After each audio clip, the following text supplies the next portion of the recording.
அஸ்ஸலாமு அலைக்கும்.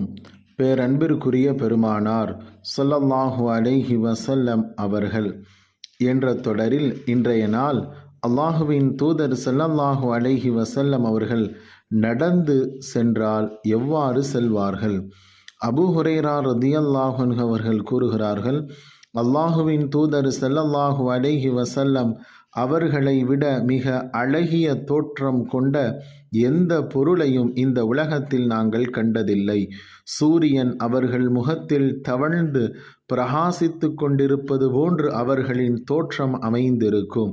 அல்லாஹுவின் தூதர் ஸல்லல்லாஹு அலைஹி வஸல்லம் அவர்களை விட விரைவாக நடந்து செல்லக்கூடியவர்களை எவரையும் நான் கண்டதில்லை. பூமி அவர்களுக்கு சுருட்டி எளிதாக்கி கொடுக்கப்பட்டிருக்கும். நாங்கள் மிகுந்த சிரமத்தை எடுத்து கொண்டு நடப்போம். ஆனால் நபி ஸல்லல்லாஹு அலைஹி வஸல்லம் அவர்கள் எந்தவித சிரமமும் இல்லாமல் கம்பீரமாக நடந்து செல்வார்கள்.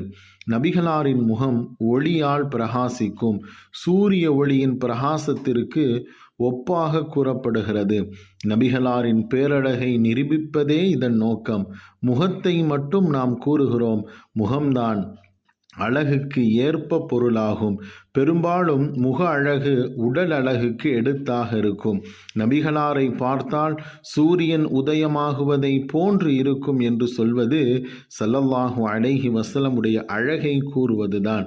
ஏனெனில் நபி ஸல்லல்லாஹு அலைஹி வஸல்லம் அவர்கள் சூரியனை விடவும் அவர்கள் அழகானவர்கள், மகத்தானவர்கள், உயர்ந்தவர்கள்.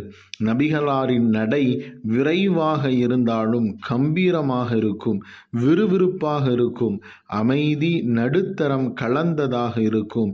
சோர்வின்றி எளிதாக நடப்பார்கள்.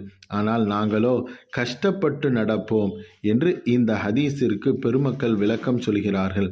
அன்பர்களே, ஸல்லல்லாஹு அலைஹி வஸல்லம் அவர்களின் அழகு அது பேரழகுதான். அதை பார்ப்பவர்கள் பார்த்து கொண்டே இருப்பார்கள். அல்லாஹ் அவர்களை அவ்வளவு ஒளிமயமாக ஆக்கினான். அவர்கள் அகத்திற்கேற்ற வாழ்க்கைதான்.